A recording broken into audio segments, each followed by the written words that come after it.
Podamos orar en este tiempo y estudiar la palabra del Señor y clamemos al Señor para que Él nos dé gracia. Amén. Señor amado Dios, tú eres bueno con nosotros, Padre y misericordioso. Queremos reconocer, Señor bendito, nada podemos sin ti, Señor. Padre, que esa gracia, bendito, que nos has dado como comunidad cristiana, Padre, por estos años, Dios, Padre, sea una gracia que siga creciendo en nosotros. Que amemos tu persona, que amemos tu palabra, que podamos tener un encuentro real contigo, Señor, y una transformación, Señor, que pueda reflejar esta verdad, Dios. Que ninguno de nosotros se acomode, Señor bendito, en su propio pensamiento y sea sabio en su opinión, sino que cada uno de nosotros, empezando por mí, nos rindamos delante del Señor, diciéndole, Dios, solo en ti, Señor, hay sabiduría, Señor, solo en ti hay consejo sano, solo en ti hay perdón de pecados y libertad. En el nombre de Jesús, y todos decimos, amén. Vamos a caminar como siempre por varias partes de la Biblia. Estemos atentos a anotar, a seguir con nuestra Biblia, todo esto, y sigo animándolos a que tengan una Biblia y inviertan en una Biblia de lo mejor que puedan. Si hay alguien que necesita un consejo para comprar una Biblia, avíseme por favor, hable con los líderes de la iglesia. Pero tenga su Biblia, trabaje con su Biblia, estudie con su Biblia, ore con su Biblia, camine cerca del Señor y su palabra. ¿Cuánto dicen amén? Nos vamos a Mateo capítulo 3. Mateo capítulo 3. Y quiero decirles que en realidad por muchos años el Evangelio ha sido torcido. El problema es que como el centro del universo es el hombre dentro del humanismo, de lo que vivimos y las filosofías que nos rodean por tantos años, el problema está en que muchos cristianos, al pasar más tiempo en el mundo por temas de trabajo, por temas familiares, por todo este tema, han ido preparándose en diferentes áreas, pero no se han preparado en las Escrituras. Y esto podría hacer que nos lleve a pensar que hemos desechado la palabra como el fundamento principal de nuestra vida, y el ser profesionales, cada uno de nosotros en diferentes áreas, o el capacitarnos en diferentes áreas, ha hecho que aún no exista tiempo para los fundamentos. Y uno de los fundamentos que vemos en la Escritura nos debe llevar a entender que el Evangelio no es algo para ti y tu éxito, para ti y tu desarrollo personal. Y esto es fuerte y duro, pero esa es la Escritura, y necesitamos nosotros confrontar nuestra vida hacia el Evangelio. Si bien cada uno de nosotros puede encontrar en Cristo consuelo, restauración de su vida, perdón de sus pecados, esperanza de vida eterna y tantas cosas preciosas, el Evangelio vino a salvarnos, pero el Evangelio debe seguir transformando nuestras vidas. Veamos qué es lo que predicaba el primer evangelista en la Biblia. En el Nuevo Testamento nosotros encontramos a Juan el Bautista, llamado para preparar el camino del Señor. Esto era totalmente profético. Dios iba a levantar a alguien que prepare el camino del Señor. Voz en el desierto que clama, preparad el camino del Señor. Y está Juan el Bautista en contra de toda su cultura, en contra de toda la religiosidad. Y el hombre que escuchaba su predicación, aún por más judío religioso que pueda ser, era confrontado con su propia vida. No importa cuántos diezmos, ofrendas, sacrificios y aún prácticas religiosas correctas y bíblicas podía tener, o su vida religiosa podía reflejar bastante una imagen de santidad, era confrontado porque el mensaje del Señor a través de Juan el Bautista apuntaba muy profundamente a su pecado. ¿Quién de nosotros que ve a una persona tan religiosa, tan llena de virtudes, etcétera, etcétera, y de repente impacta nuestra vida, podría pensar que simplemente es un pecador? Ellos mismos tenían una imagen de sí engañosa. Su religiosidad, su herencia como hijos de Abraham, sabiendo que los profetas venían del mismo pueblo de Israel, sabiendo que la ley fue dada para ellos y que aún sacerdotes y todo el templo fue algo que estaba dado por Dios como un pueblo escogido de parte del Señor. Algo tan real y tan fuerte que hoy día, neciamente y en ignorancia, muchos cristianos están dejando el cristianismo verdadero y están haciendo una mezcla entre el cristianismo y el judaísmo por tanta evidencia que pueden encontrar en medio de las Escrituras respecto a Israel. Pero veamos cuál es la predicación de Juan el Bautista. Estamos viendo el versículo 1 y 2 del capítulo 3. Y dice: en aquellos días vino Juan el Bautista predicando en el desierto de Judea y diciendo: arrepentíos, porque el reino de los cielos se ha acercado. La predicación de Juan el Bautista está empezando con un concepto claro de arrepentimiento a una nación que, como les dije, está segura de la bondad de Dios sobre su vida, y aún podría decir, como muchos dicen: me está yendo bien, Dios está conmigo. La vida religiosa era algo muy fuerte en ellos. Constantemente estaban haciendo sacrificios, constantemente vendían sus propiedades o vendían aún su ganado o lo que tengan para traer ofrenda, diezmo, y no solamente como hoy en día podríamos diezmar y ofrendar, sino casi entre 32 y 27% de sus ganancias iban al templo. Y de repente está Juan el Bautista, un hombre vestido con pieles de animales y comiendo langostas y miel contra todo pronóstico de religiosidad, y les está diciendo de parte de Dios: arrepiéntanse. Wow. Creo que me voy al escenario y digo: sí, ¿cuántas horas oro al día? ¿Cuánto tiempo estoy ayunando? ¿Cuánto diezmo? ¿Cuánto ofrendo? ¿Cuántas cosas hago? Y de repente yo estoy muy abajo de estos hombres religiosos. Pero la predicación está diciendo con claridad de parte del cielo: arrepentíos. En el versículo 6, el resultado de la predicación de Juan el Bautista es este: entonces eran bautizados por él en el Jordán, confesando sus pecados. Eran bautizados por él en el Jordán, confesando sus pecados. Esta práctica era una práctica que existía y existe hasta el día de hoy en diferentes culturas, donde la gente entra a un lugar, en un río, y se empieza a lavar, creyendo que está limpiándose de maldad, purificando su vida. Así que los judíos podían entender lo que significaba el bautismo. Todos ellos eran circuncidados. Ellos desde el principio habían vivido una consagración de su propia familia para el Señor de sus vidas. Pero ahora el Señor está llamando a un arrepentimiento y diciéndoles: el reino de los cielos se ha acercado. Dios mismo está en medio de nosotros. Dios está haciendo una cosa nueva.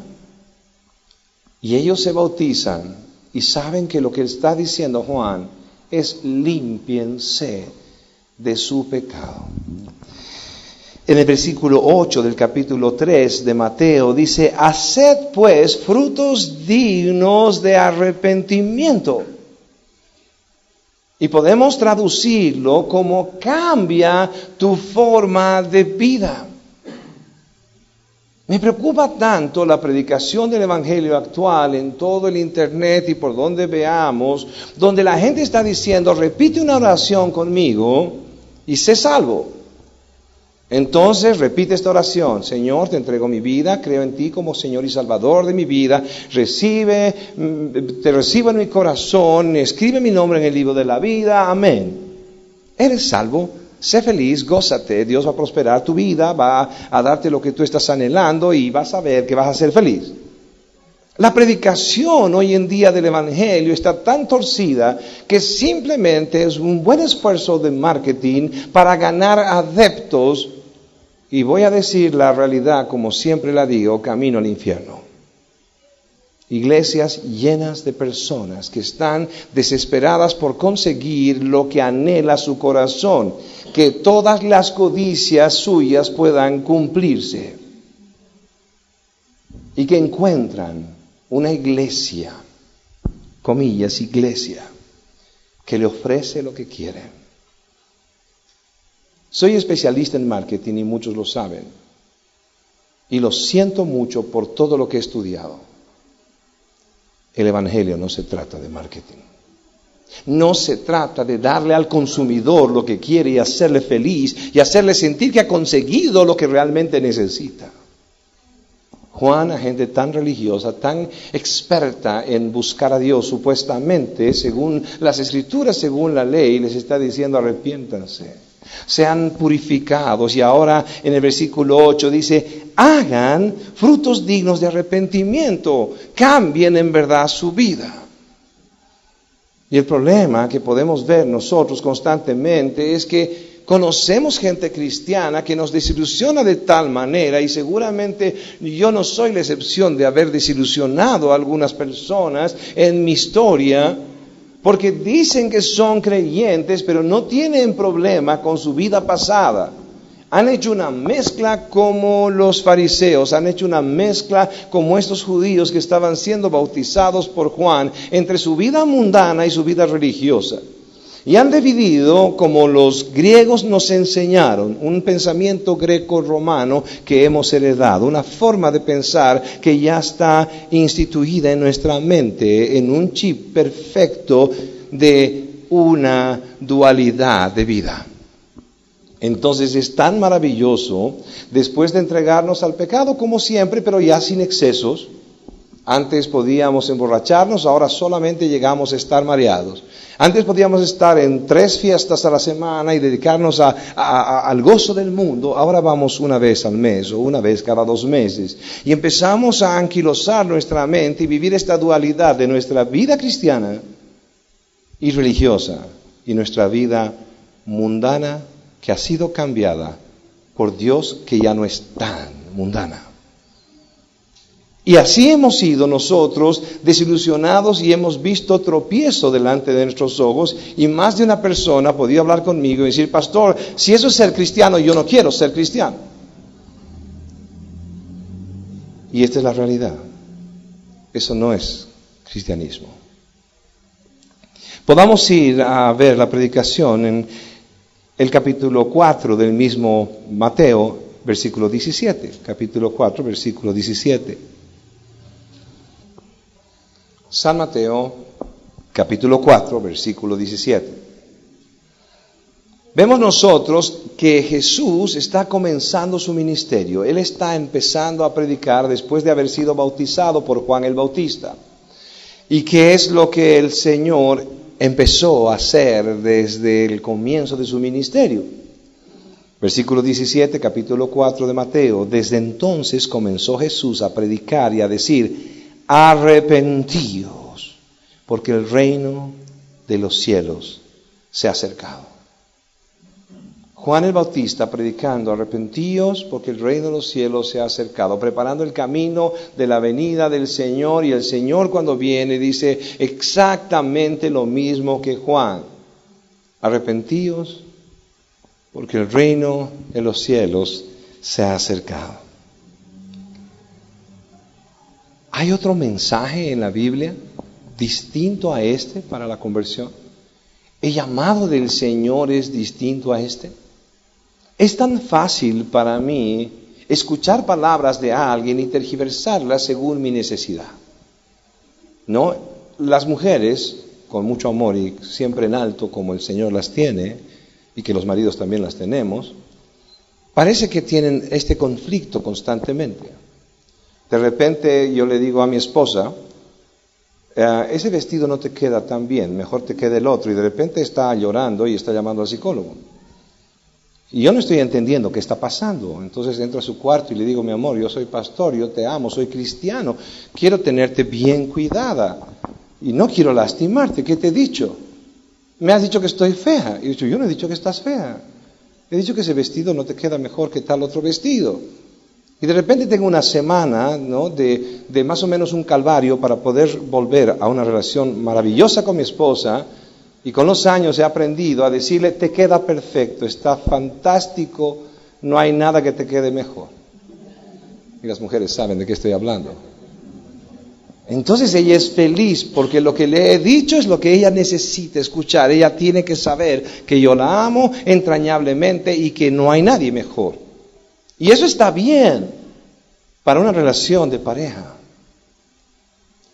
Pero no está bien para una relación con Dios.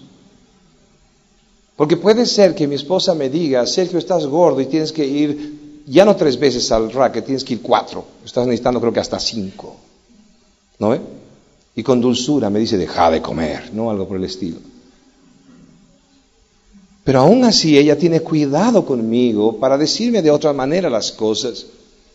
Pero el Señor está tratando con mi vida y con tu vida, una persona que está bajo la ira suya, camino al infierno, y el Señor tiene que rescatarle. ¿Cómo tú entras a rescatar a una persona que está al borde de la muerte?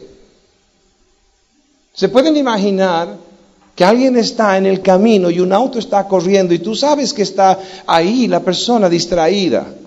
Entonces, ¿qué es lo que tú vas a hacer? Has sido formado como yo. Mi padre no decía una sola mala palabra. Entonces imagínense, cuando yo me he convertido he dicho, pucha, cuántas malas palabras hablaba. Yo era un terrible, un pecador asqueroso.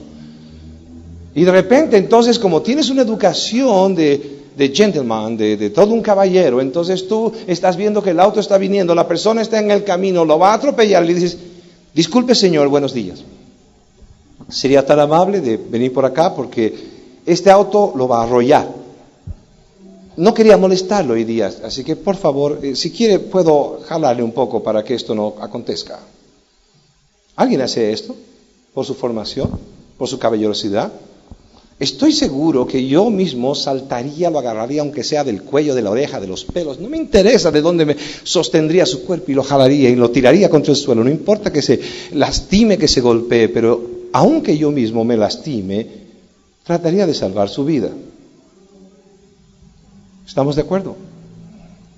Como el Señor, que no quiere que su ira esté sobre el pecador. Eso dice la Escritura, ¿cierto? El Señor quiere perdonar. El Señor quiere salvar al impío. El Señor quiere que realmente el impío se arrepienta, cambie de camino. Y que en vez de la ira de Dios esté el amor suyo. ¿Cuántos creen que es verdad? Esa es la misericordia de Dios. Entonces, ¿cómo va a decirnos el Señor? No, se está preparando el pastor en psicología pastoral. No ofenda a la iglesia. Los miembros se van a ir. Economía pastoral. Hable con dulzura, porque no van a diezmar y ofrendar. El Señor no está preparándose o preparándonos a nosotros para decir, disculpe Señor, podría ayudarlo para que no atropelle el vehículo. El Señor está preparándonos para decir, arrepentíos y convertíos porque el reino de Dios se ha acercado. Y puede que los resultados no sean tan agradables. En La Paz siempre les decía, cuando la prédica era muy parecida a esta, les decía, algunos están pensando, mal día para venir a congregarse. Pero es el mejor día, cuando el Señor nos dice su verdad. Y podemos, en verdad, escuchar su voz. Y tomar decisiones reales en nuestra vida. ¿Cuántos dicen amén? Podemos ir a Mateo 9, versículo 13. Mateo 9, versículo 13. Mateo 9, versículo 13.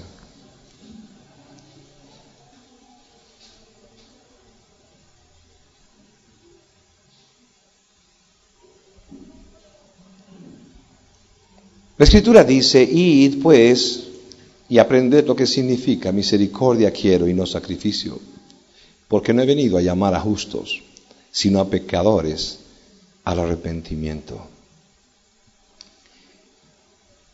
El Señor Jesús está llamando a Mateo para la obra suya, y el problema aquí es que Mateo está cobrando tributos a su misma gente en nombre de Roma.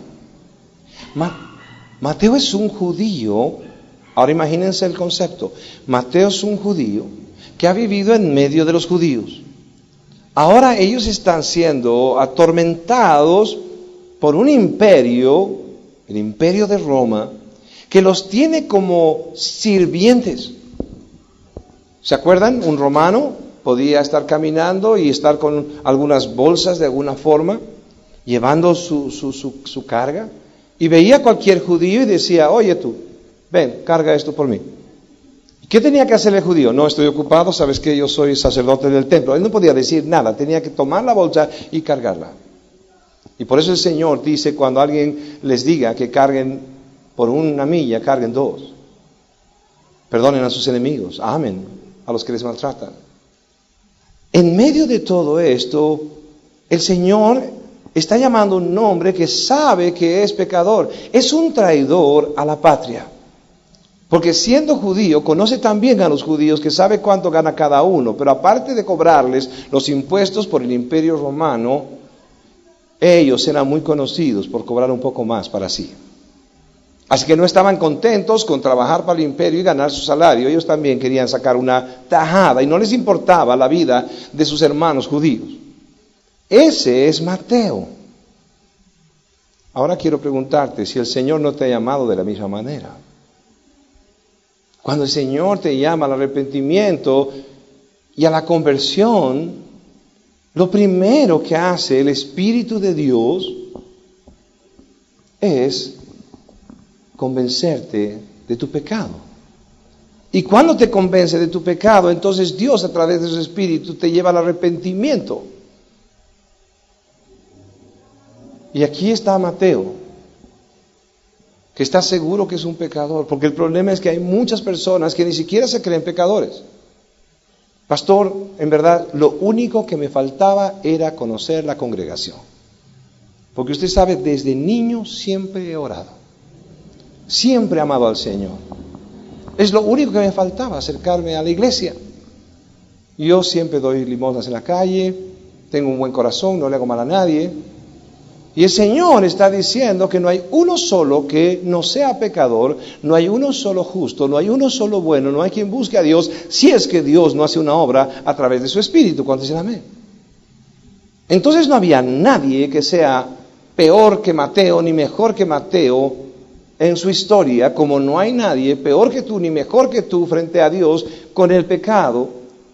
Por lo tanto, el Señor, a alguien que el Espíritu Santo le ha convencido de su pecado, le está diciendo: id pues, aprended lo que significa misericordia quiero y no sacrificio, porque no he venido a llamar a justos, sino a pecadores al arrepentimiento.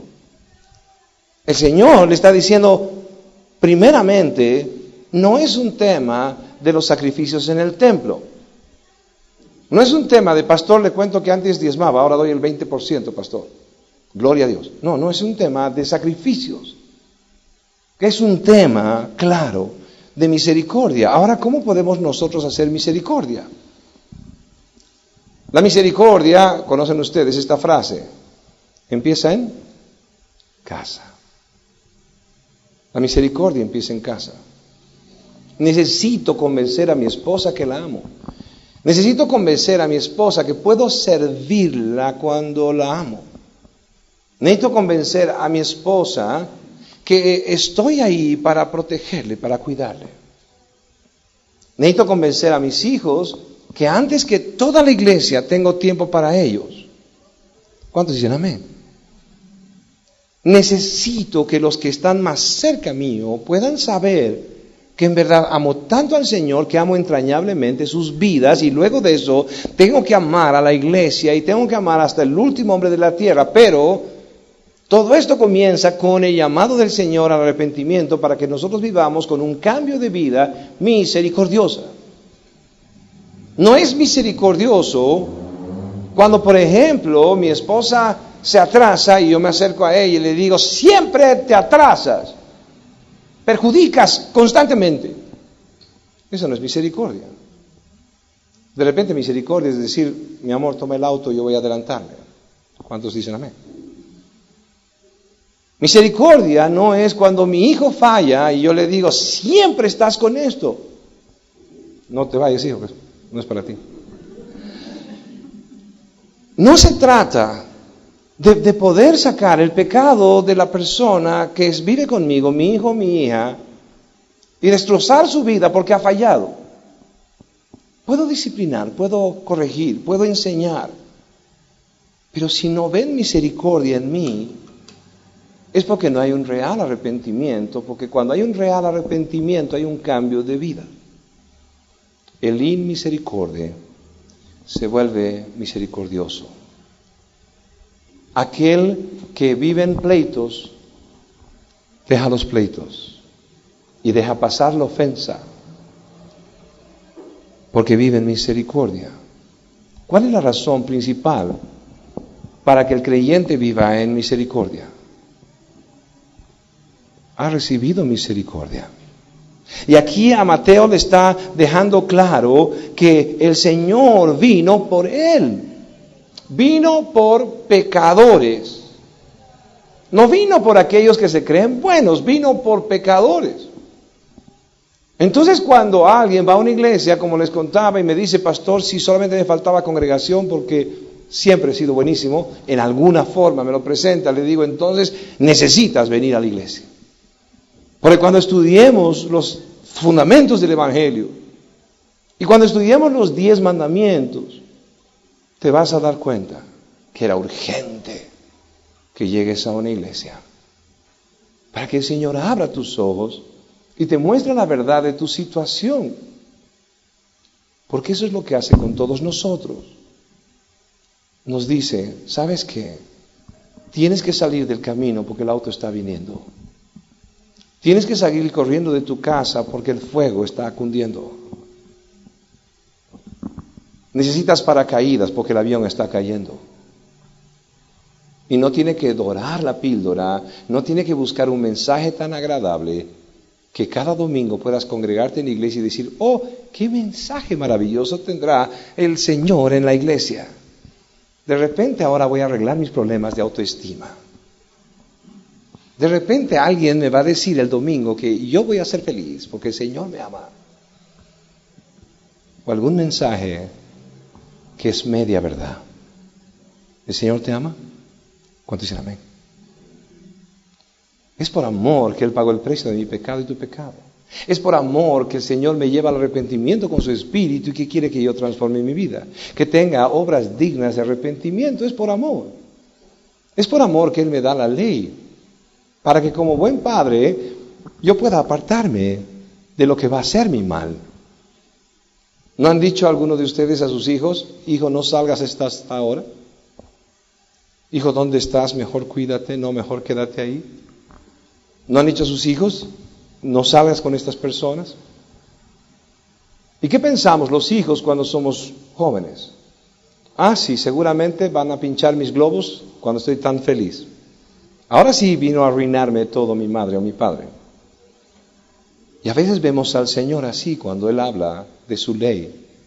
Cuando el Señor nos está dirigiendo y nos está diciendo, este no es el camino, es otro. Pero es su amor. Y es su misericordia, su bondad que nos lleva al arrepentimiento. Para que nosotros también compartamos misericordia. Y no estemos creyendo que cada sacrificio que hacemos va a conseguir algo de parte del Señor. Vine en el auto y le decía a Marcelita que me atrasé un poco más porque recogí una persona del barrio que está con muletas. Y en el camino entendí por qué tenía que atrasarme un poco más. Me sentí como ese sacerdote y ese fariseo que pasaron por el hombre que estaba tirado en el camino y no lo vieron porque estaban apurados para ir al templo. Y antes de eso recordé y dije, no es mi llamado, entonces voy a recoger a esta mujer. Y lo que esta mujer me dijo es, usted es pastor, qué lindo, yo también estoy muchas veces siguiendo, pare de sufrir. Y yo dije, ya sé por qué tengo que venir y recoger a esta mujer. Y pude compartirle del Evangelio y le dije que no era un negocio, etcétera, etcétera. Y compartimos, la invité a la iglesia, mandó saludos a Marcela y todo. Pero la realidad es que necesitamos decir la verdad para que el Señor pueda obrar en las vidas. Y misericordia es ver a los demás que decimos que amamos y hablarles de Jesucristo. Y no con un mensaje, ven a la iglesia, te cuento que la pasamos bien, hay muy buena música. Ven a la iglesia, sabes que es un momento religioso tan precioso porque yo ahí me olvido de mis problemas. No, necesitamos decirle a las personas, sabes que yo te amo tanto, que estoy aprendiendo, que la vida cercana al Señor es mejor. Que si uno se acerca al Señor es mejor. ¿Por qué? Porque no vas a tener paz si el Señor no perdona tus pecados. Así que quiero que vengas a la iglesia conmigo para que conozcas al Señor que pagó el precio en la cruz del Calvario por tu salvación. Porque no hay uno solo bueno y tampoco soy bueno yo.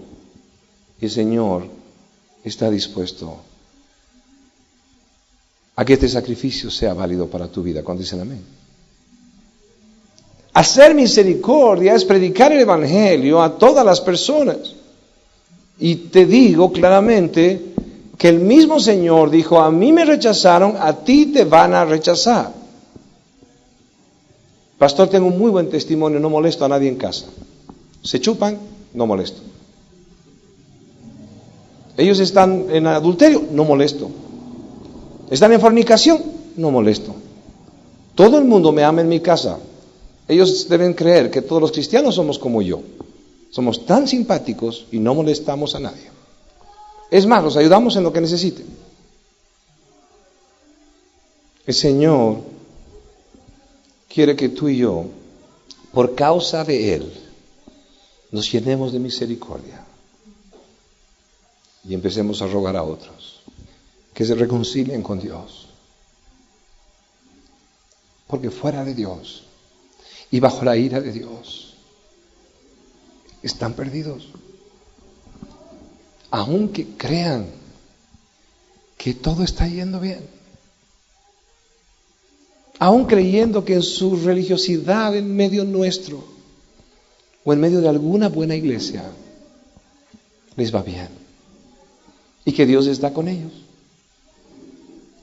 y siguen viviendo una vida doble entre su pecado y Dios.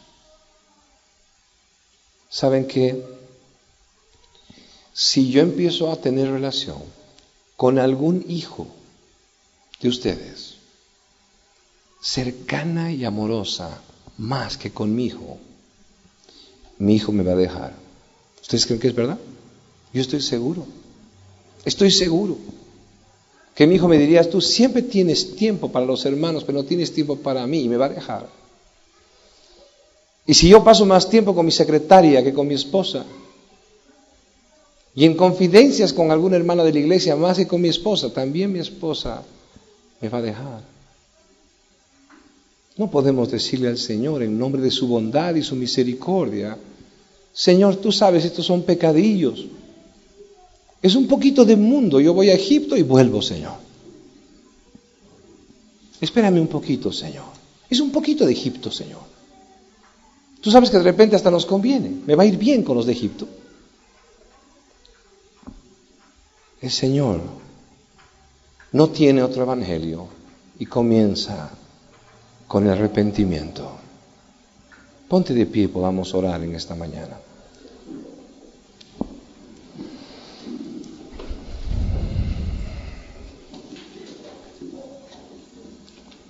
Oh Dios bendito, Señor.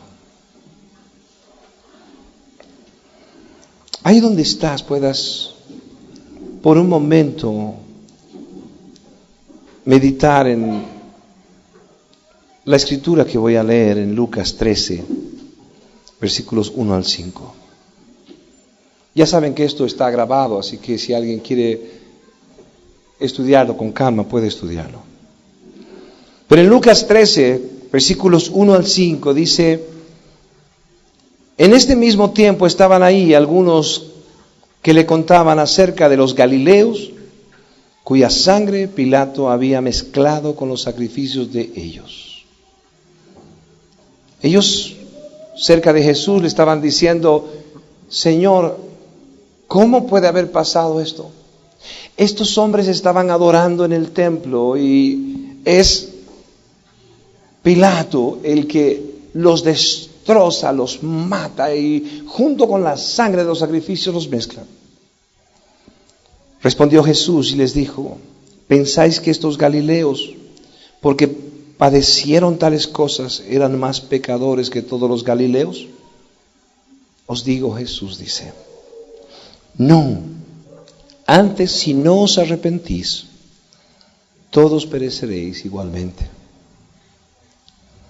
O aquellos 18 sobre los cuales cayó la torre de Siloé y los mató, que en un derrumbe mató a judíos que estaban simplemente pasando y murieron, como alguien diría, qué pena estar en el momento menos indicado, en la situación menos indicada, y pasó esto. Y que ellos están pensando que sigue siendo porque eran más pecadores que los demás y más pecadores que ellos. Entonces Jesús les dice: o aquellos 18 sobre los cuales cayó la torre de Siloé y los mató, ¿pensáis que eran más culpables que todos? Os digo, Jesús dice, os digo no, antes si no os arrepentís, todos pereceréis igualmente. La palabra arrepentimiento es metanoia en el griego y es un cambio de mente, pero cuando alguien cambia su mente, cambia su vida. Cuando alguien cambia su mente, cambia su vida. Podamos caminar en las Escrituras, que la palabra sea renovando nuestra mente y así cambiemos nuestra vida. ¿Cuántos dicen amén?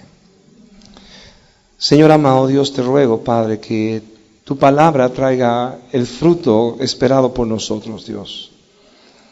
Y que el arrepentimiento, Señor, Padre, sea real en nuestra vida.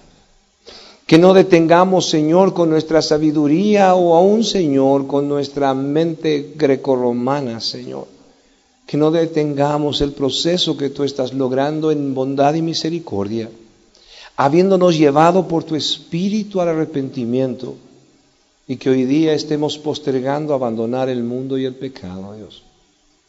Señor, que los frutos dignos de arrepentimiento en nuestra vida, Señor Padre, teniendo misericordia primero por los de casa y luego por todos los hombres, compartiéndoles el evangelio que salva, Señor. Padre, no sea algo postergado en nuestra vida, Dios. Señor, tú has venido por pecadores como yo, por indignos como yo, Señor. Y Padre, Señor, es solamente ver tu bondad y misericordia, llamando a pecadores y no a justos, no a aquellos que se creen buenos, Dios. Recibimos tu llamado, Dios, y te pedimos, Señor, que tú seas glorificado con nuestra vida, porque todos saben que a pesar de que somos pecadores, hemos sido perdonados y llamados a vivir, Señor, para ti de esta manera. Mientras tanto cantamos, háblale al Señor.